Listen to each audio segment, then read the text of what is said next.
O título do meu discurso é Serviço Conveniente. Vocês podem pensar que isso é um paradoxo, mas ao longo deste discurso espero explicar por que não é. Jesus Cristo pregou: Portanto, tudo o que vós quereis que os homens vos façam, fazei-o também vós a eles, porque essa é a lei e os profetas. Jesus também disse: se alguém quiser vir após mim, renuncie-se a si mesmo, tome sobre si a sua cruz e siga-me. Porque aquele que quiser salvar a sua vida, perdê-la-á. E quem perder a sua vida por amor a mim, achá-la-á. O presidente Monson disse: creio que o Salvador está dizendo que a menos que nos entreguemos totalmente ao serviço ao próximo, haverá pouco propósito em nossa vida.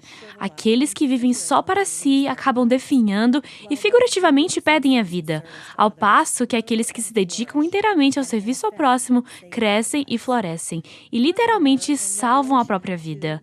Além disso, lemos em Apocalipse 2,19: Eu conheço as tuas obras, e amor, e serviço, e fé, e a tua paciência, e as tuas últimas obras, e que as últimas são mais do que as primeiras. Observem como a palavra obras aparece 2 vezes nessa escritura. Na verdade, acredito que aparece 4 vezes, pois caridade e serviço também podem ser obras. O Pai Celestial está dizendo aqui que Ele conhece nossas obras. Então, por quais obras ou serviços somos pessoalmente conhecidos? Será que hesitamos quando somos confrontados com a oportunidade de servir? É conveniente servir? Ou será que o serviço é apenas uma atividade ocasional, quando aparece um formulário de inscrição? Com minha profissão de enfermeira e meu trabalho aqui na BYU, tenho a oportunidade de ajudar tanto na área local quanto no exterior, cuidando de pessoas doentes em hospitais e em várias comunidades. Muito do que presencio é profundamente transformador e me faz mais humilde. Gostaria de relatar uma experiência de serviço que tive há alguns anos. Durante minha pesquisa de doutorado, trabalhei em um hospital de um país em desenvolvimento.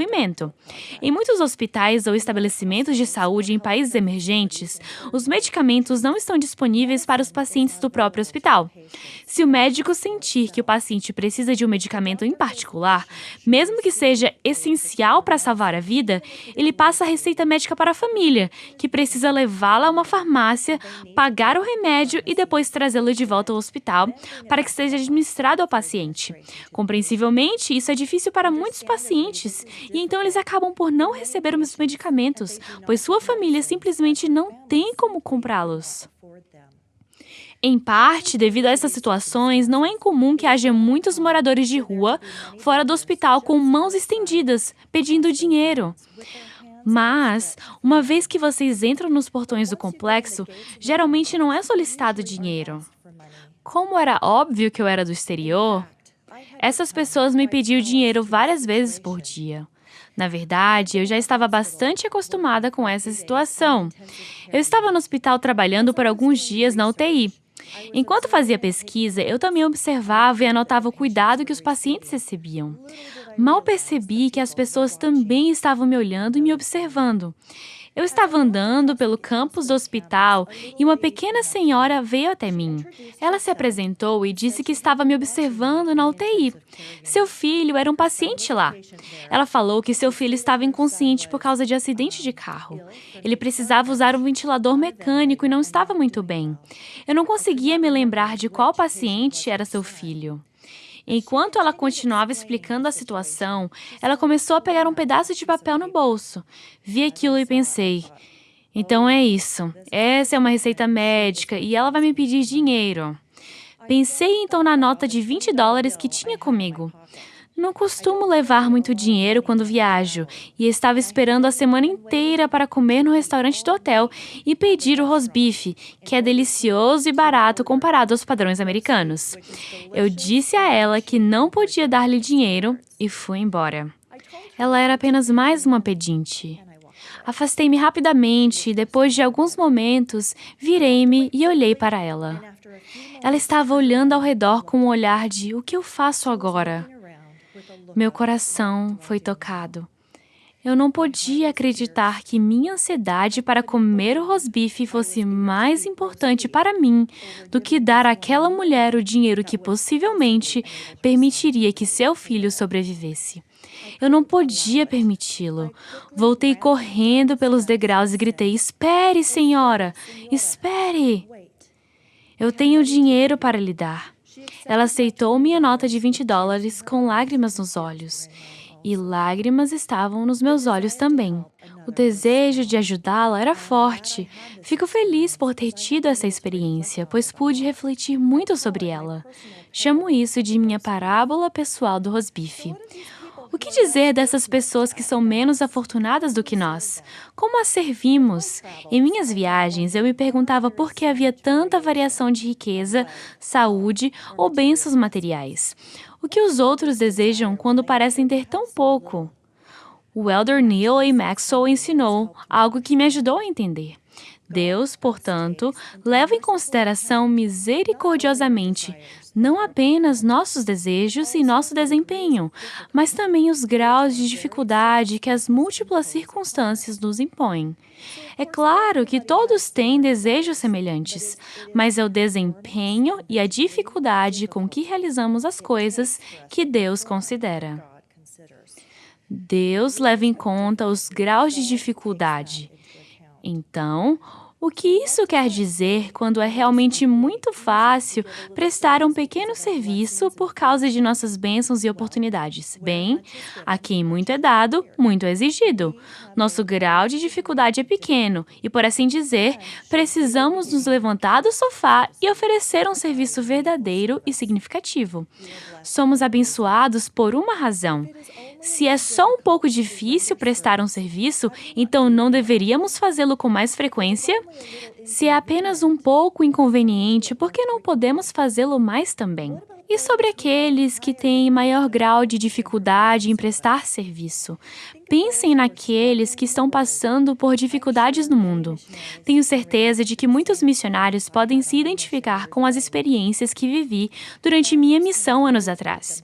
As famílias que tinham pouco para comer sempre preparavam comida para os missionários. Certamente, essas famílias têm um grau diferente de dificuldade quando se trata de dar e prestar serviço. Lembro claramente de um momento de serviço em minha missão há mais de 30 anos. Essa foi uma daquelas ocasiões em que pensávamos que éramos nós que prestávamos serviço, mas afinal éramos nós que estávamos sendo servidas. Minha companheira e eu tínhamos viajado para um pequeno assentamento em Itaquiri, Paraguai. Esta área consistia basicamente em uma grande família de membros e alguns vizinhos que estavam conhecendo a igreja. Estávamos saindo para visitar a família, ir à igreja e a um batismo no dia seguinte. Como demorou tanto tempo para viajar até lá, porque seguimos por estradas de terra e atravessamos pequenos riachos, acabamos tendo que passar a noite com a família. Mesmo estando em uma selva, estava frio. Os pais deram a mim e a minha companheira uma cama e um cobertor. A grande família então dormiu no chão de terra no quarto ao lado, com as crianças pequenas entre os pais. Eu congelei naquela noite. Continuei vestindo todas as minhas roupas, meu suéter e até minhas botas de borracha. Senti-me tão culpada e estava com tanto frio que não consegui dormir. No dia seguinte, enquanto nos sentávamos em troncos sob o céu aberto para reunião de jejum e testemunho, a família não parava de nos agradecer, a mim e a minha companheira, por termos ido visitá-los naquela ocasião especial. Meu coração foi tocado. Foi então que percebi que essa família estava prestando serviço a mim, da maneira que podiam, fornecendo sua própria cama e cobertor durante uma noite fria no Paraguai.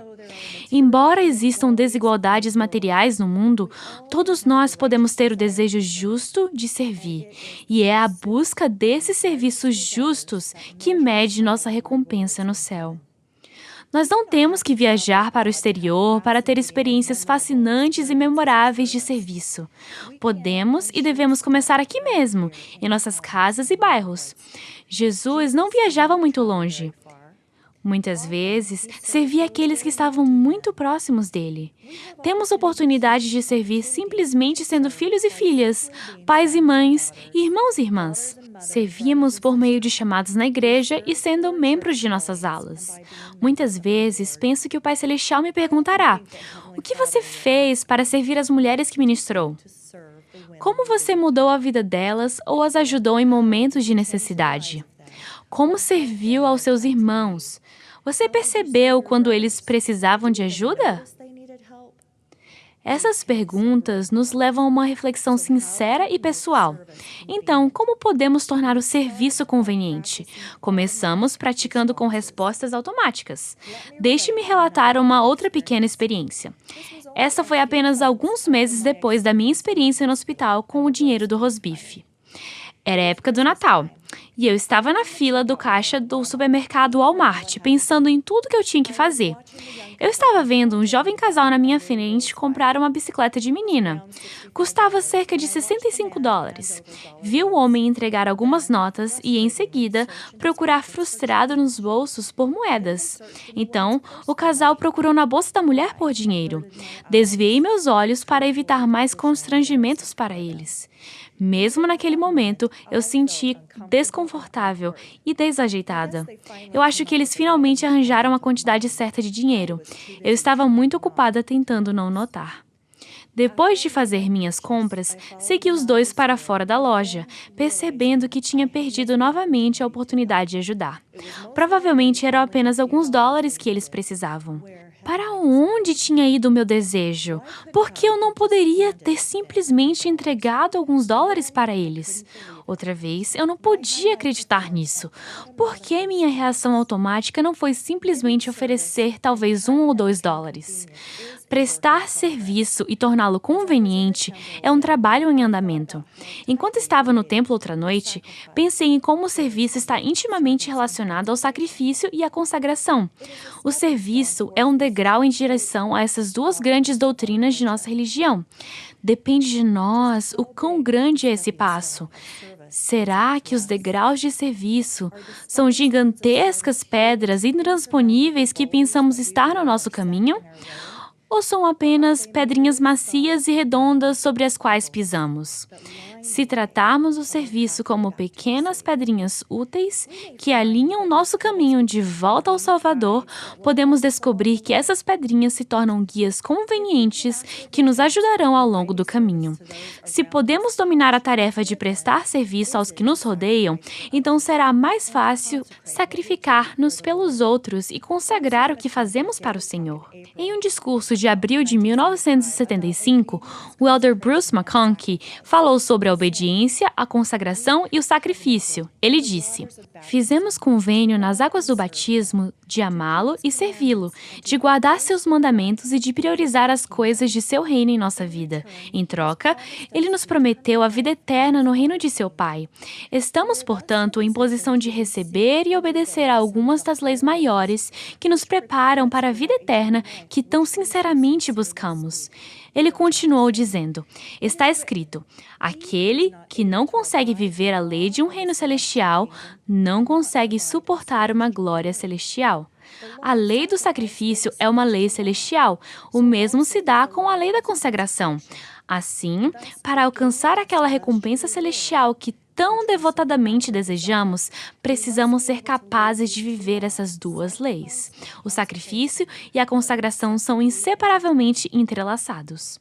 Gostaria de acrescentar: como podemos falar das leis de sacrifício e consagração sem antes aplicar o serviço em nossas vidas? Quando estamos servindo fisicamente a nossos irmãos, estamos nos sacrificando, seja nosso tempo, nossas habilidades físicas ou nossas bênçãos materiais. Quando servimos com o espírito correto, praticamos a consagração. Estamos consagrando nosso tempo, nossas habilidades físicas e nossas bênçãos materiais aos outros e, em essência, ao Senhor. O serviço em nossas vidas é semelhante a degraus. A maneira como percebemos ou encontramos o serviço determina o tamanho desses degraus. Será que eles são ajudas ou obstáculos para a progressão eterna? Assim como trabalhamos conscientemente em bons atributos, precisamos colocar em prática uma decisão consciente para tornar o serviço conveniente. Precisamos planejar esse comportamento. O presidente Monson ensinou aos estudantes da BYU que seus dias de estudante devem incluir a questão da preparação espiritual, incluindo o serviço aos outros. A missão do mestre caracteriza-se por uma atitude de amor. Ele disse, ele deu visão aos cegos, fez os coxos andarem e deu vida aos mortos. Talvez, quando encararmos nosso Criador, ele não vai nos perguntar quantos cargos você teve, mas sim quantas pessoas você ajudou. Na verdade, só amamos o Senhor se o servirmos ao ajudar seus filhos. Eu gostaria de analisar alguns exemplos de como Jesus Cristo prestou o serviço. Como foram suas interações? O serviço foi conveniente para ele? Vamos dar uma olhada nessas interações. E eis que veio um leproso e o adorou, dizendo, Senhor, se tu queres, podes tornar-me limpo. E Jesus, estendendo a mão, tocou, dizendo, quero ser limpo. E Jesus, entrando na casa de Pedro, viu a sogra deste, jazendo com febre, e ele tocou-lhe a mão. E eis que chegou um chefe, e o adorou, dizendo, minha filha faleceu agora mesmo, mas vem, impõe-lhe a tua mão, e ela viverá. Levantou-se, pois, Jesus e o seguiu.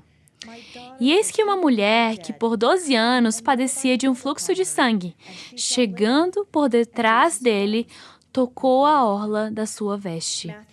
E Jesus, voltando-se e vendo-a, disse, tem bom ânimo, filha, a tua fé te salvou. E percorria Jesus todas as cidades e aldeias, ensinando nas sinagogas deles, e pregando o evangelho do reino, e curando todas as enfermidades e moléstias entre o povo.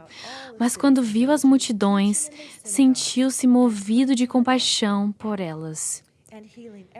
O que Jesus estava fazendo? Ele disse, eu vou. Ele tocou. Ele levantou-se. Ele virou. E ele ficou movido de compaixão. Esses são os atributos da bondade e do amor. Ele não se incomodava. Era o seu modo de vida. Quando agimos e servimos como Jesus fez, nos tornamos mais semelhantes a Ele. Como podemos fazer do serviço o nosso modo de vida? Como podemos fazer com que seja uma reação imediata, em vez de uma ação planejada? Como podemos torná-lo conveniente? Podemos nos preparar para o serviço.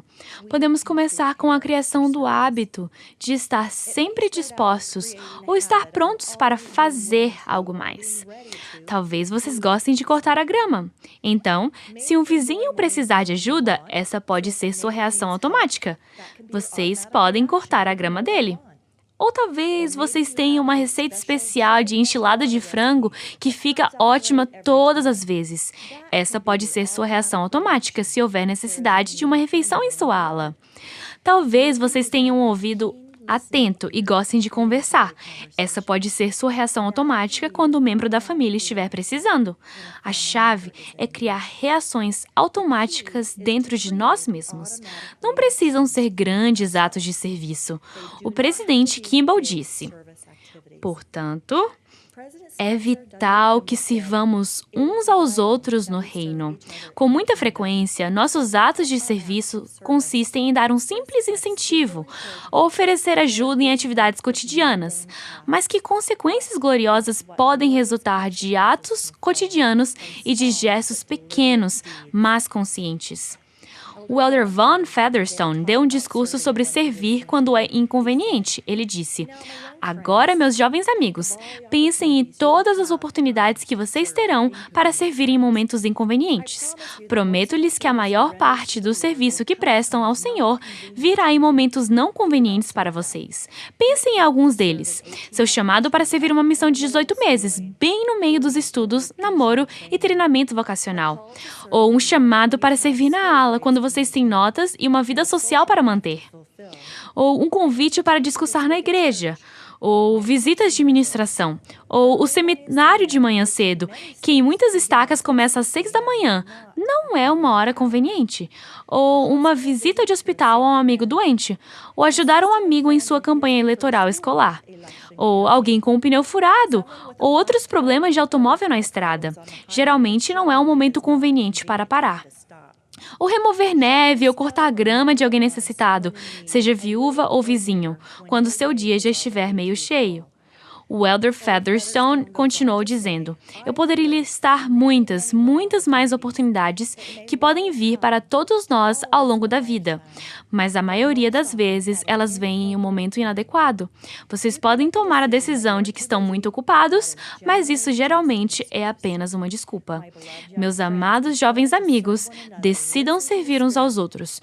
Ouçam o Espírito quando seus corpos estiverem fracos, pois na verdade o Mestre disse: quando fizestes a um destes meus pequeninos irmãos, a mim o fizestes. As bênçãos são 10 vezes maiores quando fazemos esses atos gentis e bondosos de serviço semelhante a Cristo, quando é inoportuno ou não conveniente. Gosto do conselho da irmã Burton de primeiro observar, depois servir. Com que atenção observamos? O que notamos quando passamos por nossas vidas diárias e apressadas? O que vocês podem fazer como estudantes da BYU? Deem uma olhada ao seu redor. Façam como a irmã Burton disse, primeiro observar, depois servir. Vejo estudantes sentados sozinhos um semestre inteiro. Vejo alunos não falarem com ninguém durante os intervalos das aulas. Precisamos servir aqueles ao nosso redor primeiro, sejam eles familiares, colegas de quarto ou vizinhos. Experimentei atos memoráveis de serviço. Eu fui a doadora e a recebedora. No entanto, mesmo com muitos anos de experiência, eu ainda luto com o quão conveniente o serviço é. Senti meu coração tocado com amor, compaixão e gratidão e o Espírito. Esses sentimentos não deveriam ser motivação suficiente? Minhas memórias daquelas duas experiências opostas são vívidas. Minha parábola do rosbife me fez lembrar do sentimento que vem do serviço. Minha experiência no supermercado Walmart durante o Natal é um acontecimento marcante e reflexível de não servir e de não observar. Na verdade, desviei o olhar da necessidade de oferecer $1 ou $2. Sim, o processo de tornar o serviço mais conveniente ainda está em andamento. Prestar serviço ao longo de nossas vidas é como ser conduzido por um belo caminho de pedrinhas. No entanto, para tornar o serviço conveniente, devemos praticar e praticar. Penso e estudo a vida de nosso Salvador. Como ele agiu e como serviu é um exemplo para mim. Mais uma vez, o que Jesus estava fazendo? Ele disse, eu vou. Ele tocou, ele levantou-se, ele virou, ele ficou movido de compaixão. Estes são atributos da bondade e do amor. Ele não se incomodava. Era o seu modo de vida. Que oremos para fazer desse o nosso modo de vida também. Digo isso em nome de Jesus Cristo. Amém.